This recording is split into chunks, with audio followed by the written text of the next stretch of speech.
sweat in the sun anymore. We could shine in the shade, as Peyton called it, and be under the shade in the summertime when it's hot, and also at nighttime we can use it for the lights. We are very excited, and I want to thank the people that helped make this possible. We have our capital campaign committee.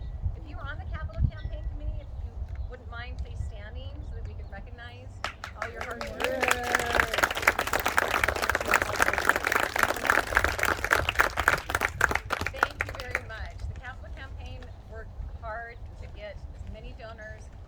Over here to Trot to look at all the wonderful plans that we have for the covered arena. And we have many donors, but I do want to thank a few.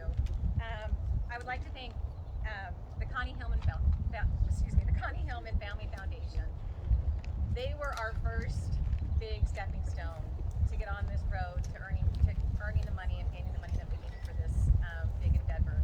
Once they were on board, we knew we finally had a chance, and so we really appreciate you guys doing that. And another side note is that they were awarded the Outstanding Philanthropic Foundation Award in 2020 from the Community Foundation of Southern Arizona. So they have been helping out a lot of nonprofits around. I'd also like to thank Bill and Nancy McGibbon. Yay!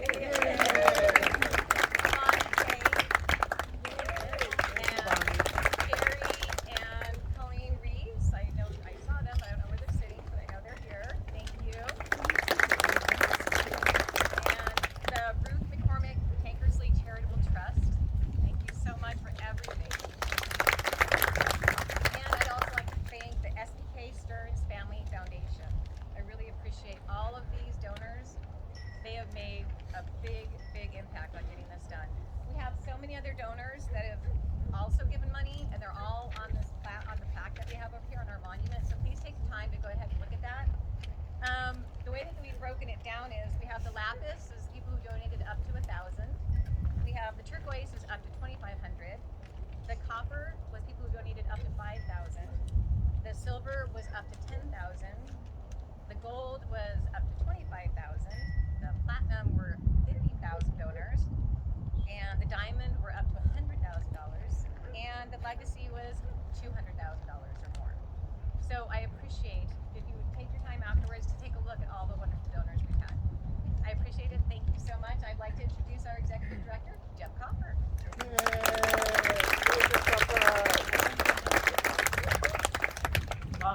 Just as a side note, for this monument, this is intentionally supposed to look like a beautiful Rincon mountain range. And then this is our special memorial for the Connie Hillman Foundation, because without the Connie Hillman Foundation, this would not have been possible in the short amount of time that it was possible. I always joke that it wasn't a capital campaign, it was more like a Jerry Lewis telethon, because in very short order, we had the money. And then this monument over here is for Mr. Bob Siemens Jr., who is the father of Mrs. Stearns. I don't know if she's here. Yes, she is. Yes? No? Where is she? In here. Oh, there you are. And they also significantly contributed, and he was a longtime friend of TROT'S, and I would urge you to also take a moment to read the inscription on this plaque, and it's a beautiful picture of him as well. So, you can have all the money in the world, but you need people to actually turn that money into something.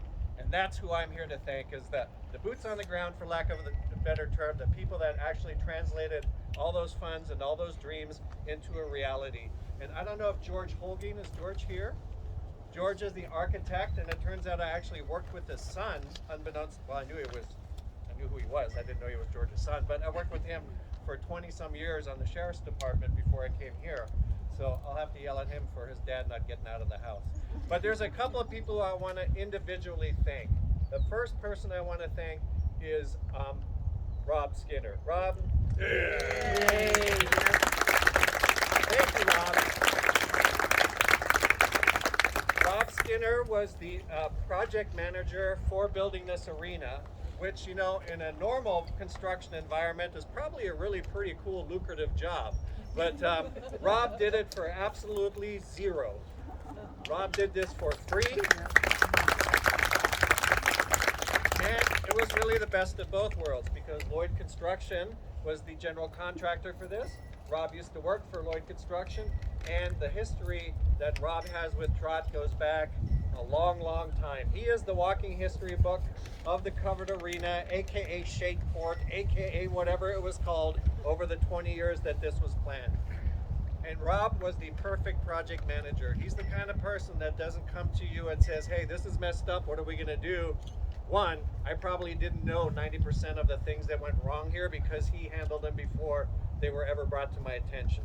And the ones that did go to my attention, he already had 28 different solutions for. I know he spent hundreds and hundreds of hours on his own time trying to make this thing go off without a hitch. I still remember him coming to me with, scribbles on napkins or scale diagrams, and I'm just, Rob, really from the bottom of Trot's heart, this would not have been this good without you, and I'm just eternally grateful that you dedicated so much time to it. The other person I wanted to specifically thank is Jesse Mazzone. Where's Jesse? Yeah, you're hiding in the back.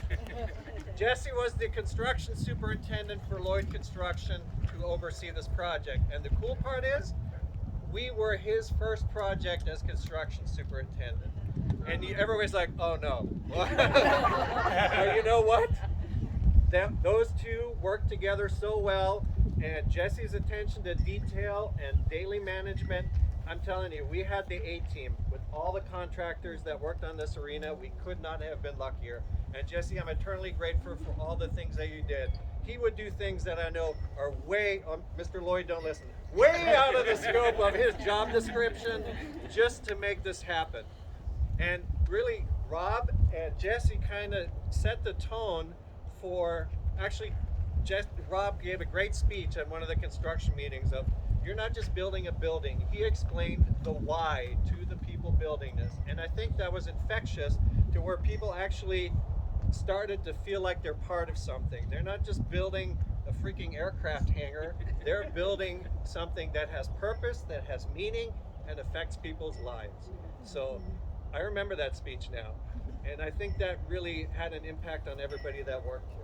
But the other people, I'll just go over here. I had this made for them, or we had this made for them. We have George Holguin, the architect, Robert Skinner, our project manager, Lloyd Construction. Thank you for giving us Jesse, and thank you for being Lloyd Construction. Mr. Bill Lloyd is here himself, so thank you very much. Yeah, Jesse, your name's up here too. We have Parsons Steel Builders. Is anybody from Parsons here by any chance? I can tell you what, Parsons literally saved us over $60,000 because they told us early on, before we ever even had all the money, buy your steel now, or you're gonna one, not get it for about a year and a half, and two, cost you about $60,000 more than what you paid for it. So again, a perfect example of people just being part of a community to make this happen. So we're very grateful to Parsons Steel as well. And they built all the steel, so they did a really good job. It's still standing. Then we have Aardmark Electric. Is Connie here by any chance from Aardmark? Connie is another person like Jesse and Rob and all the others. Spent countless hours here. I actually started thinking I would have to put him on the payroll because he put so much time into building this arena. He did a bunch of other electrical projects for us in the stalls. So I'm very grateful to Aardmark Electric for all the work that they did. And then we have Days Excavating. I know you're here. That's right, you can't miss him. It's in the very neon shirt.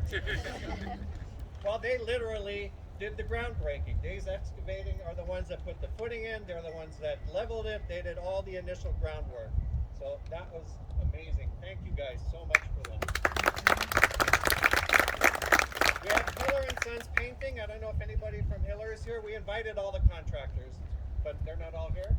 But they painted it green, and you would think painting it green was a simple decision, but death by committee is a specialty at Trot, so it took us a long time to decide what color to paint this thing.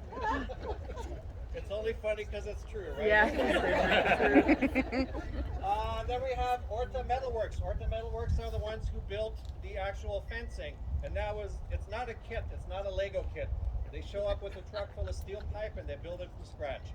And we had them do several modifications because, an architect's dream is an architect's dream, and then when you build it, you're like, nah, that's not not at all what we thought that would look like. So there were some last minute changes made, and Orta was super forthcoming. I don't want to sound like a commercial, but I would recommend and work with any of the people who have built this arena any day of the week, over and over again. Then Stone Art, they're the Stone Art. Is anybody from Stone Art here? No, I'm not saying anything bad about them. But that was, I'm looking at Rob because that was our first oh crap moment, is when they had to dig those 19-foot deep holes to build the 19 feet footing. 6. How much? 19 feet 6 inches. Just a detail. Every Tuesday, I got that from Rob. So, but that was, you know, our moment of truth, because we have no idea what's 19 feet below ground, and we're built. How many holes were there? 19. 19 holes. Thank you. So, you know, are we gonna hit what's it called? The sand? Sugar sand. Sugar sand.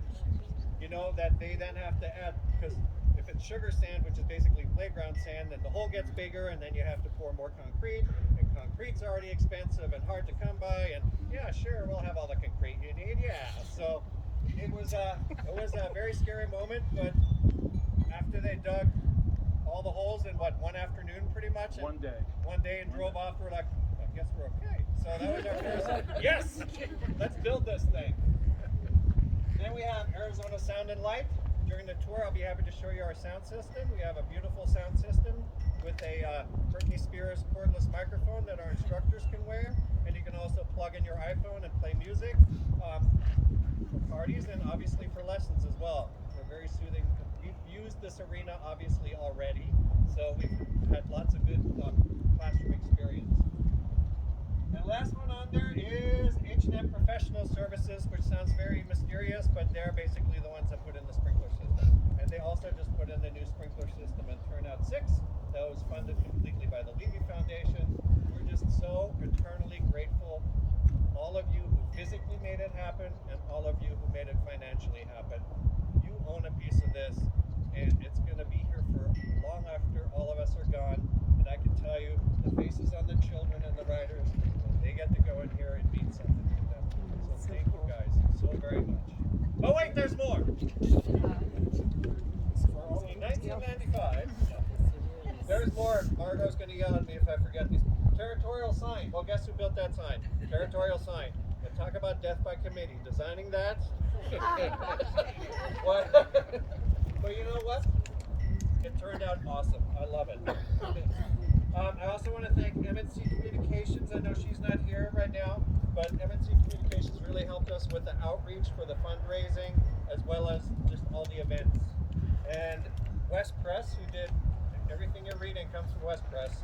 We love them. They're a very family-oriented company, for lack of a better term. And finally, the Tucson Metro Chamber.